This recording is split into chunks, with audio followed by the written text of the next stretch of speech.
Hey everyone, this is Lenny with Literary Gladiators, and today I'll be talking about Stephen King's Dark Tower series. This will be the fourth book in the series since we covered the first three. This one's called Wizard and the Glass, and it happens to be my favorite in the entire series. I think it's probably one of the more popular ones, which we'll get to in a moment.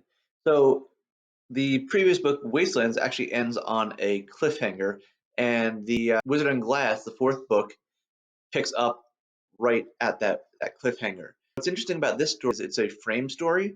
So we open with that cliffhanger, wrapping up that storyline, and then we go through a little bit, and then it goes into the past. Roland, who is the gunslinger and the leader of the quartet. So basically, again, the character we've been following all along, he tells the story of his past. And it's something that's been hinted at throughout the series, especially within the gunslinger, the first book, and then a little bit here and there as he's talking to his group and they're asking about his past. And he says, you know what, we're not ready to talk about that yet. But finally, in book four, Wizard in the Glass, we talk about that. What's interesting here is that when we go into the past, you actually don't even think about the present storyline anymore. You're so engrossed with what happened to Roland that turned him into this kind of hard Clint Eastwood like cowboy, like very stoic. I've described him throughout, so we don't have to really go into that again. It shows him at his roughest, and or what caused him to be his roughest. And if you actually look at the story, there's kind of elements of a little like Romeo and Juliet in there. And in fact, Stephen King, pretty sure in one of the sections, does make a reference to a line from Romeo and Juliet. So it's kind of a neat thing. And when I reread this book, I actually started thinking in those terms, and I actually put the other characters, Roland's original quartet, a man named, or they're boys, they're teenagers, a boy named Cuthbert and a boy named Elaine. Now, Elaine is kind of like Benvolio, as I was reading through this again, and Cuthbert is kind of like Mercutio.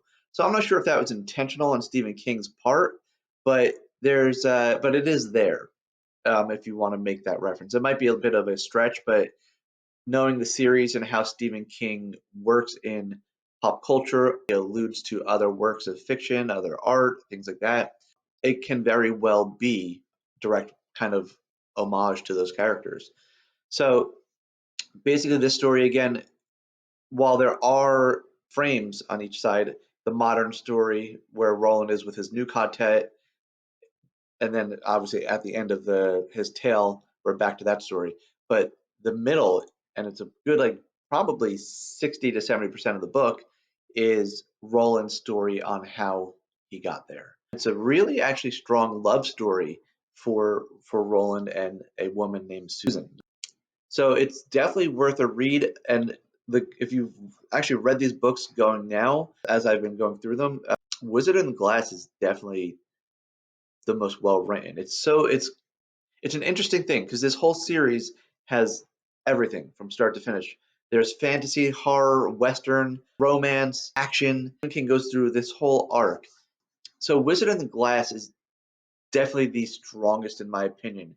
And it might even be more so because after Wizard in the Glass, the next one, Wolves of the Calla, which I'll be talking about soon, is good, but then it kind of falters for the last two books. It's kind of a shame where the books end up going. I still recommend reading the entire series, but yeah, that's that.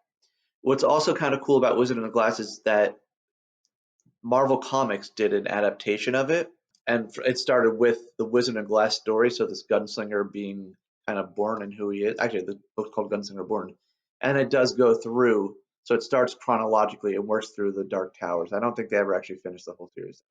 All right, that's it for me now. Have a great day.